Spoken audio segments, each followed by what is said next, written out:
ওদের ঘরে একটা অবৈধ ইয়ে আছে, অ্যাওয়ার্ড আছে, যেটা হাত দিয়ে দিছে ম্যারাডোনা। ব্রাজিলের সমর্থকদের এইটাই সমস্যা, তারা বৈধ অবৈধ বুঝে না। টাকা আছে কিনা সন্দেহ। আব্বুকে দাও। ভাই আর্জেন্টিনা সাপোর্টার আমাদেরকে 7 আপ দিচ্ছে, কিন্তু সন্দেহ হচ্ছে যে 7 আপ বোতলে 7 আপ নাই, পানি দিয়ে রাখছে।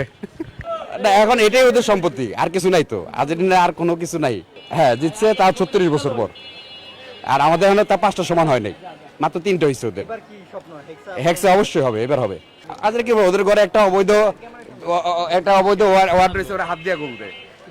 ওদের ঘরে একটা অবৈধ ইয়ে আছে, অ্যাওয়ার্ড আছে, যেটা হাত দিয়ে দিছে ম্যারাডোনা। ও তো বৈধ অবৈধ বুঝে না। আচ্ছা হাত দিয়ে গুল দেওয়াটা কি বৈধ? যখন রেফারি তো দেখে নাই, দেখছে পুরো বিশ্ব দেখে নাই, দেখছে পরবর্তীতে মানে রিপ্লাইতে দেখে তো ওটা মানে আন্দাজ করা যায় না, হয়ে গেছে হেড দিতে গিয়ে হাতে লাগছে, গোল হয়ে গেছে। গোল এটা স্বীকার করা, গোল ইজ গোল, অবৈধ ঠিক আছে, গোল ইজ গোল। এটা তো ফাইনালে গিয়ে চ্যাম্পিয়ন মানে ফাইনাল ম্যাচে গিয়ে গোল দিয়ে ওরা চ্যাম্পিয়ন মারানো, অবৈধ কাপ। বৈধ অবৈধ বুঝতে হবে, ব্রাজিলের সমর্থকদের এইটাই সমস্যা, তারা বৈধ অবৈধ বুঝে না। গোলের এক্সাম হবে, পাঁচটা গোলের অনেক সময় আছে। 7 শেষ, আর্জেন্টিনা এবার 6 একটা কম হবে হয়তোবা, একটা কম হবে 6। আচ্ছা এবার গোলের এক্সাম হবে ইনশাআল্লাহ। খেলা মাঠে দেখা যাবে চ্যালেঞ্জ। এখন পর্যন্ত র্যাঙ্কিং এ 1 নাম্বার ব্রাজিলে, ওরা চ্যাম্পিয়ন দল না, ওদের র্যাঙ্কিং কত ফিফা, ওরা ব্রাজিলের নিচে এখনো না। ফিফা র্যাঙ্কিংটা দেখবেন আপনি, অন্য র্যাঙ্কিং দিতে হবে না, ফিফা র্যাঙ্কিং ব্রাজিল 1 নাম্বার। মাত্রই তো দেখলেন, আপনি বলতেছেন কি র্যাঙ্কিং এ কে আছে 1 নম্বরে? আর্জেন্টিনা। আর জোর করতেছে কে? আচ্ছা নান্দনিক ফুটবলে ব্রাজিল। হ্যাঁ খেলা দেখে আমরা দেখা দিব, ওয়ার্ল্ড কাপ এবার হেক্সা ব্রাজিল। এখন চিন্তা করতেছেন হ্যাঁ 7 আপ আছে কিনা সন্দেহ, এটা পানি। আর্জেন্টিনা 7 আপ কিনা টাকা আছে কিনা সন্দেহ।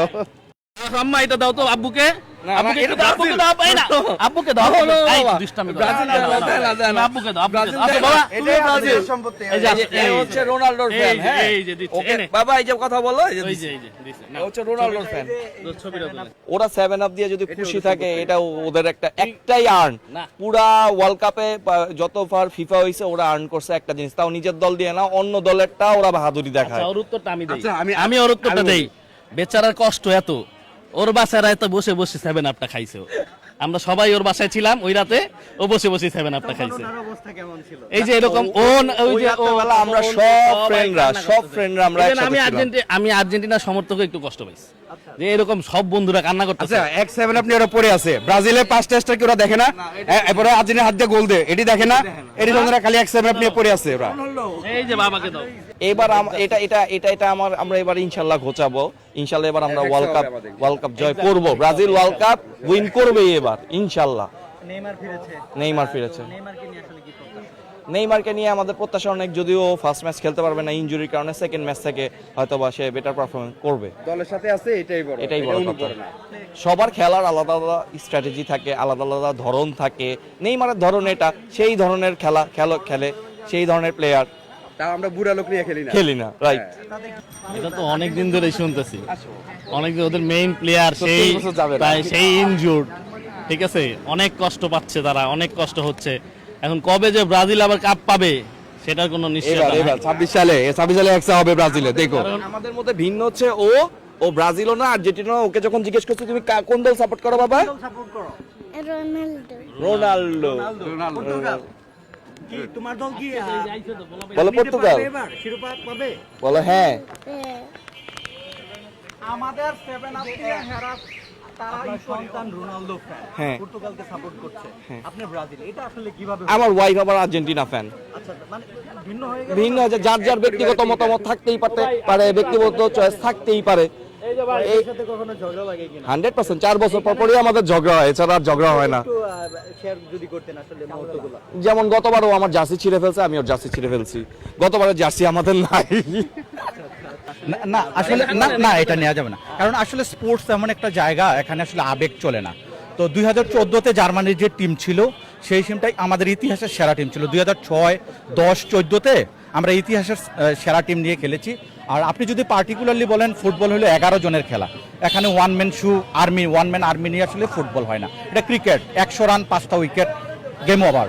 তো জার্মান যেটা করেছে 14 সালে, এটা আসলে ফুটবলের ইতিহাসের জন্য এটা যথেষ্ট। কিন্তু জার্মান সাপোর্টাররা এটা নিয়ে কখনো কিন্তু কোনো প্রাইড করে না, আমরা যেটা খেয়াল করেছি, কিন্তু এটা নিয়ে আর্জেন্টাইনরা সবচেয়ে বেশি মানে আর্গুমেন্টে যায়। কিন্তু কথা হলো আমরা যাই না কেন, আপনি জানেন কিনা জানি না, অবশ্যই জানবেন স্পোর্টসের সাথে যেহেতু আছেন, জার্মান সাপোর্টাররা আসলে এই একবিংশ শতাব্দীতে যারা জার্মান সাপোর্ট করে, আমি অন্য সাপোর্টারকে ছোট করছি না, তো তারা আসলে স্পোর্টস বুঝে, আর ওইটা যে একটা দুর্ঘটনা ছিল এটা আমরা বুঝি। আসলে জার্মান আসলে কোনো দলেরই শত্রু না। জার্মান যদি শত্রু হয় মানে রাজনৈতিকভাবে, তাহলে হবে ইংল্যান্ডের শত্রু। হ্যাঁ, ফুটবলে কিন্তু আর্জেন্টিনা কখনো আমাদের সাথে পারে না। যেমন 2010 সালে দেখেন, মানে আমরা তাদেরকে চুরমার করে ফেলেছিলাম। হালি, আমি দোকানে যখন যাবেন আপনি এক হালি ডিম কিনেন, কিন্তু তারা যে 7 আপ নিয়ে ফালাফালি করে হালিও কিন্তু তারা খেয়েছে। তো সব মিলিয়ে আসলে আর্জেন্টিনা জার্মানির শত্রু না, কিন্তু ওরা যে আমাদের সাথে কুলিয়ে উঠতে পারে না। যেমন ফুটবল এমন একটা খেলা, এখানে আমি তো আগেই বলেছি যে পুরো 11 জন খেলতে হবে। তো এখন যেইটা মনে করেন যে আর্জেন্টিনা টিমে আছে, পুরো 11 জন মানে দাপিয়ে বেড়ায়। তো জার্মান টিমে আমি যদি সত্যি কথা বলি, আমি জার্মান সাপোর্ট করি, কিন্তু আমাদের 11 জন দাপিয়ে বেড়ানোর মতো মোমেন্টাম আমাদের এখন নেই। কিন্তু আমরা তাদের শত্রু না, কিন্তু তারা আমাদের সাথে কুলিয়ে উঠতে পারতো না। ফুটবল বিশ্বে যখন আগে কথা হতো নকআউট পর্বে যখন জার্মানের সাথে কেউ খেলতো, তখন কোচ আগে চাকরি দেখতো যে কালকে জার্মানের সাথে হাঁটবো। গেরে লিঙ্কার তো বলছে ফুটবল 90 মিনিটের একটা খেলা, একটা ফুটবল 90 মিনিট 22 জন প্লেয়ার নিয়ে দৌড়াদৌড়ি করে শেষে জার্মানরা জিতে। তো সব মিলিয়ে যখন দেখা যাচ্ছে যে জার্মানরা জিতবেই ফুটবলে, তো কোচ কিন্তু আগের দিন চাকরির সিবি দিত যে কালকে জার্মানের সাথে খেলা, দেন জার্মানের সাথে হারবে, আমার নতুন চাকরি দেখতে হবে, আমার চাকরি থাকবে না। তো আর্জেন্টিনার এরকমই হয়েছে, অনেকগুলা কোচ যেমন জার্মানদের সাথে ভয়াবহভাবে হারার পর যেমন তারা আমাদেরকে শত্রু বানিয়ে ফেলেছে। কিন্তু হ্যাঁ,